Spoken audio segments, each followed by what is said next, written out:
This boy gets a new stepsister, and he ends up falling in love. The anime begins with two young people reflecting on how step-siblings are essentially just two strangers who have suddenly become siblings, having not spent much time together. The guy named Yuta Asamura thinks about how movies and books often portray step-siblings becoming romantic partners, citing the excuse of having no blood relation, despite the fact that these fictional worlds are very different from reality. Meanwhile, the girl named Saki Ayase reflects that people often say all siblings start off as strangers. But in the case of step-siblings, this doesn't change. They remain strangers until the end then. They pass each other on the street without even noticing, as they are just two strangers. They go their separate ways, and Saki meets up with her mother while Yuta arrives at his workplace, where he greets his colleague, Shiori Yomiuri.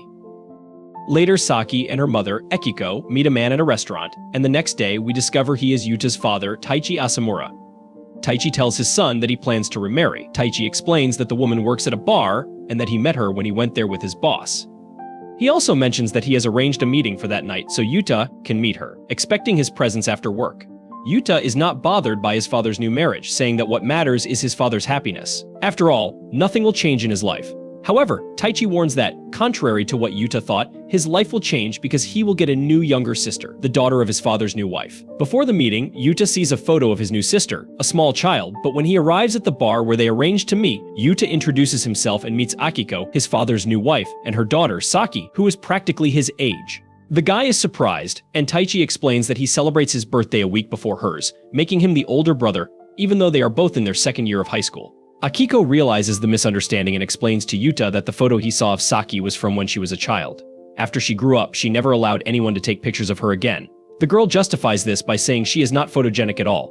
Later, in the bar's bathroom, Saki tells Yuta she was relieved to see that he wasn't scary since they would be living together from now on. Yuta says that scary people can often look gentle.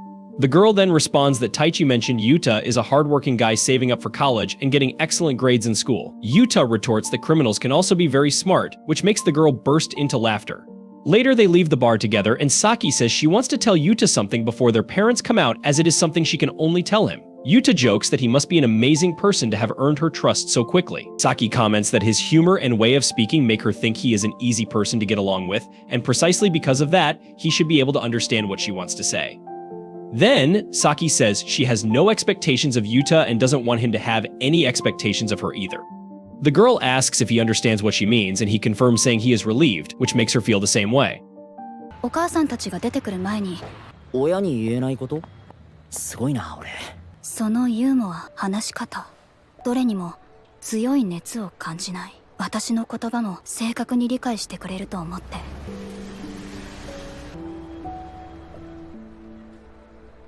この意味、あなたなら正確に理解できるよね。安心した。安心したよ。今初めてね。A few days later, Taichi thoroughly cleans his house to receive his wife, and Saki worried about making a good impression on them. Yuta finds his father's behavior strange, who explains that when you reach his age, this kind of thing becomes critical. At that moment, the two arrive bringing several bags full of things as a way for Akiko to show gratitude for being welcomed. Yuta finds the woman's exaggeration strange, just as he found his father's sudden obsession with cleaning odd. Then Saki explains that her mother doesn't know how to say no and ended up buying everything that was recommended to her, making Akiko embarrassed by her daughter's honesty. As soon as they enter the house, Akiko notices the cleanliness. Yuta starts to say that he and his father had been cleaning the house non-stop for the past few days, but Akiko comments that Taichi had mentioned how much they enjoy cleaning. So Yuta decides not to spoil the image his father wants to create and says that the Asamura family motto is to eliminate every speck of dust. Saki finds the family motto a bit exaggerated, given Taichi's apparent obsession with cleanliness. He welcomes them both and says he hopes the four of them can have a happy life under the same roof. With the exaggeration of trying to make a good impression, Saki and Akiko laugh at the situation and say it will be a pleasure to live there. Then, Yuta shows Saki her room and explains that he and his father already set up the curtains, the bed, and a desk, but she can change and arrange everything as she prefers. The girl looks around her new room and comments on how spacious it is. Yuta says it's a normal size, and Saki explains that she and her mother lived in an old studio apartment, so she never had her own room. The guy asks if the two of them slept together, and Saki tells him that her mother works at night, having a completely different routine, and for that reason, she always slept alone. Then Yuta apologizes, imagining that her previous life must have been more comfortable than now, having to live with two men in the same house. Saki says she doesn't mind and asks why he is being so formal with her since they are the same age. The girl explains that she doesn't mind the way he talks, but she imagines it must be normal for him to be more casual with friends and classmates, and for that reason, he doesn't need to speak so formally just to please her, if that's the reason for his formality.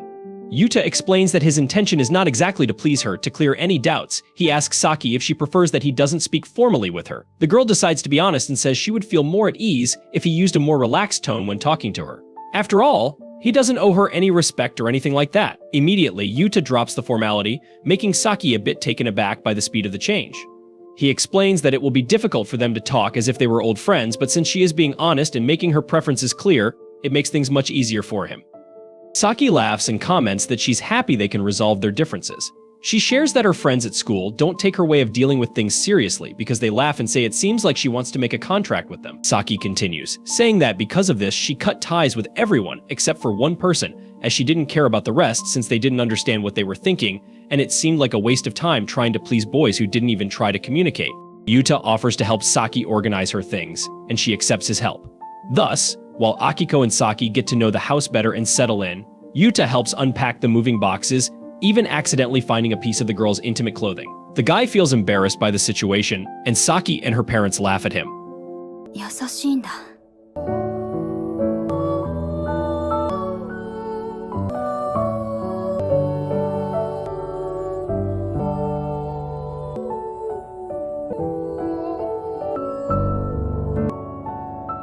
Later, Yuta asks if Saki goes to Suizai High School.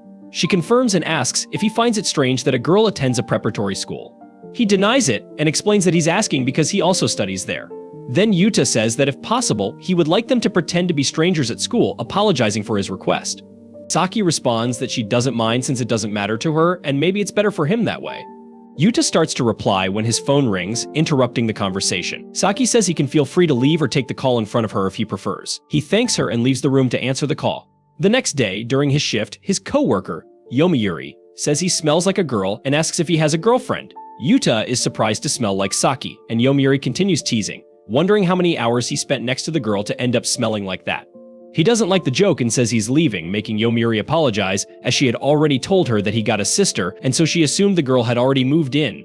Then Yomiuri asks if his sister is pretty, and when Yuta confirms, she jokes that he's lucky to be living with a beautiful girl. He immediately says that nothing will happen between them and that she should behave better. Yomiuri apologizes for her jokes and explains that she's like that because she always attended girls' schools, which makes Yuta comment that she's ruining the reputation of girls' schools. Then he says he's worried and asks Yomiuri what kind of behavior is expected between siblings. His coworker responds that, in his case, he just needs to act naturally.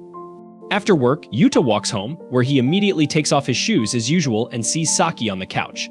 He announces that he's home as a greeting, and the girl doesn't know how to respond. Saki apologizes for her reaction and explains that no one ever said anything to her when they came home, as her mother always had a routine with different hours than hers. At that moment, the girl notices that Yuta is serious and says it's okay, since it's not like he treated her badly or anything like that. Saki continues, saying that her mother would arrive from work when she was at school and leave again for work when she returned from school, and because of this routine, they never met. Yuta comments that they seemed very close to each other. Saki responds that they are still mother and daughter and says that earlier they managed to go shopping together after a long time, and because of that, her day was very fun. Yuta ends the conversation by asking if the bath was ready and which of them would bathe first. He ends up going first, and the girl observes the bath being prepared. After a while, when he finishes his bath, Saki is already in her room with the door closed. He just knocks on the door to let her know that everything is ready for her to take a bath, wishes her goodnight, and goes to his room, closing the door after her bath. Before going to bed, she notices the lighting in the house, observing how everything was different from what she was used to. On a Sunday morning in mid-July, Yuta wakes up with the usual laziness that this day of the week brings. Eventually, he reluctantly goes downstairs and finds Saki washing the dishes. After exchanging polite morning greetings, she thanks Yuta for preparing the bath, mentioning that the water was at the perfect temperature. However, she says that from now on it won't be necessary anymore because it wastes water. Visibly downcast, the girl announces that she'll go ahead, leaving Yuta standing there unable to react. Later at school, Yuta observes his stepsister in the courtyard. Maru approaches and mentions that he usually doesn't meddle in other people's love lives, but he advises his friend to give up trying anything with her. Yuta hadn't been thinking about it, especially since he never imagined that a pretty girl like Saki would ever want to go out with him. Maru points out that dating her might look bad, particularly because he's heard some unpleasant rumors about Saki selling herself, if you know what he means. According to him, Saki is one of those well-groomed, egocentric blondes who keep people at a distance, someone who doesn't fit into any group. Some people have even seen her in the motel district. One day, a guy from the baseball team confessed his feelings to her, and Saki responded that she's as bad as people say and has no desire to date anyone. Yuta wonders if she just meant that about the guy who approached her, but his friend has heard similar stories from other clubs where the protagonist's sister rejected other boys in the same way. After saying this, Maru tries to change the subject, asking his friend what it's like to have a sister living in the same house. However, he soon realizes he needs to change and get back to class, so they end the conversation and go their separate ways. Later during tennis class, Maya announces that she will use her secret weapon, the Grand Heavenly Serve, but she ends up double faulting again. Despite everything, her opponent takes it in stride, and the two start interacting amiably. Nearby, Yuta watches his stepsister out of the corner of his eye, lost in her own world with her headphones on. He decides to strike up a conversation expressing his concern about seeing someone he knows skipping class. She asks if he's going to start giving her a big brother lecture, but Yuta knows he's in no position to moralize. He just says he was surprised to learn that Saki chose tennis as her sport. She explains that Maya wanted them to choose the same sport, but that's not the only reason. Yuta asks if the redhead is one of Saki's friends, and she responds affirmatively, though it seems Maya is more of everyone's friend than hers. Specifically taking advantage of the topic, Saki wants to know why Yuta chose tennis, but he's embarrassed to say. She reassures him, saying her reason is also a bit ridiculous. So he admits that he chose it because there are no team matches he doesn't like relying on others or having others rely on him. Saki says they're similar in that regard because she didn't want to participate in a team sport to avoid getting close to others. Yuta is surprised considering that people like her are usually the center of attention, but she prefers things as they are, with everyone in one corner and her in another enjoying peace and quiet.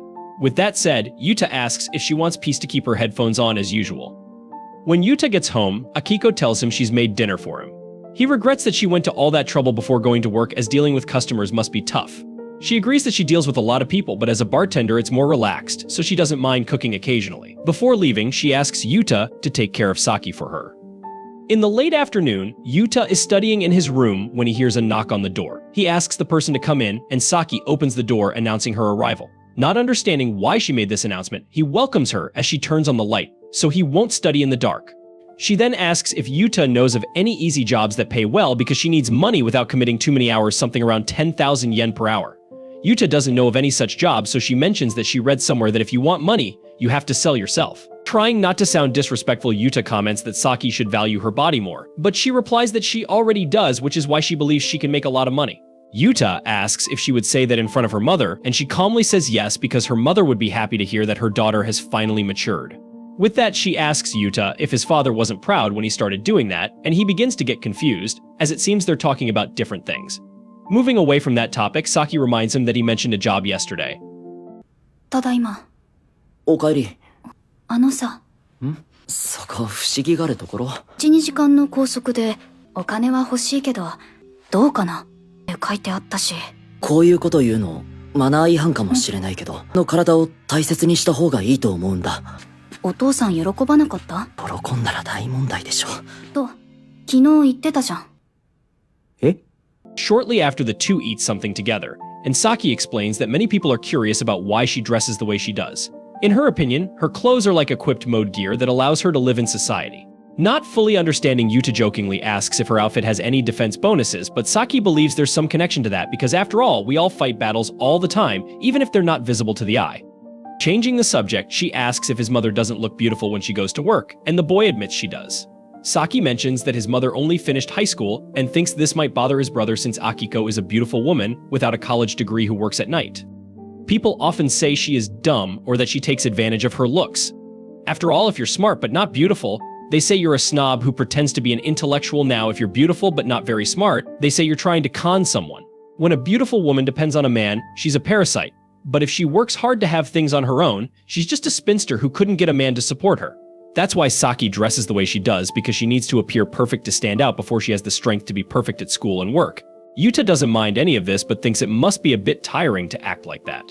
However, the girl says it's worth it because proving others wrong is priceless. Lost in his thoughts, the boy wonders who these people Saki is referring to might be, as his mind takes him to an old memory where he shared a meal with an adult woman when he was still small. Interrupting the memory, Saki asks if the boy isn't like her, but he replies that he's not that strong. He mentions that he doesn't like it when people have expectations of him or vice versa. If he wants to get rid of that, she advises Yuta to be strong enough to live alone. He asks if that's why Saki wants a job so badly, to live independently and not rely on others, and she admits that's the case. After finishing their meal, the boy says he'll look for a job for his sister because his supervisor might know something. Then he says he'd love it if his sister made miso soup for him every day, and she asks if that's a love confession. However, he just meant that it's been a long time since he had miso soup that wasn't instant, and it's hard to ask Akiko because she works so much. With that, Saki agrees to cook for him while Yuta promises to find a job that will make the girl independent. The next day, he is surprised to see Saki making breakfast too, even though the deal was just miso soup for dinner. However, Saki has a policy of giving more than she receives. Next to the young man, Taichi gets emotional seeing the girl preparing breakfast and leaves after eating. As Yuta is slow to eat, Saki asks if he liked it. The thing is, the boy is used to eating fried eggs with soy sauce but makes it clear it's her fault because she didn't know. So they agree to talk about his food preferences whenever possible. At work, while Yuta reads a book on how to make money, Shiori comments that he's really focused on changing his life. He replies that's somewhat true because he wants to live alone after graduation, as he now has a sister his age and it will be difficult to live together. Shiori understands that her friend wants to live alone but doesn't believe it's because of his sister. According to her, having a sister the same age as you is like an investment. Finally, she says it's okay to depend on others if Yuta can't live alone. After all, it's good to have money, but it's not a sin not to have it. Besides, even the presidents of the richest companies need other people. Of course, a pretty university student like Shiori has 1 or 2 sugar daddies. Yuta is shocked by this statement, but the girl was just joking with him. Anyway, she really believes Yuta should think about these things calmly and not be ashamed of depending on family for now. At night, the boy returns to dinner with his sister and tells her what Shiori said. Saki comments that this Shiori must be like one of those older sisters who are beautiful, friendly, and smart, and what she said is true. However, she makes it clear she doesn't intend to change her mind about being independent. Yuta asks if she couldn't depend on him and their father. And the girl knows they are trustworthy but believes everything would be easier if Yuta were a bad person. Without explaining what she meant, she gets up after finishing eating and says goodbye. Shortly after, as he leaves the bath, the boy sees something left for him in the hallway. When dawn breaks, he sees his sister on her way to school and approaches but keeps a certain distance. Distracted, Saki listens to her music with headphones on. Crossing the street inattentively, she doesn't notice a speeding car coming and Yuta tries to help.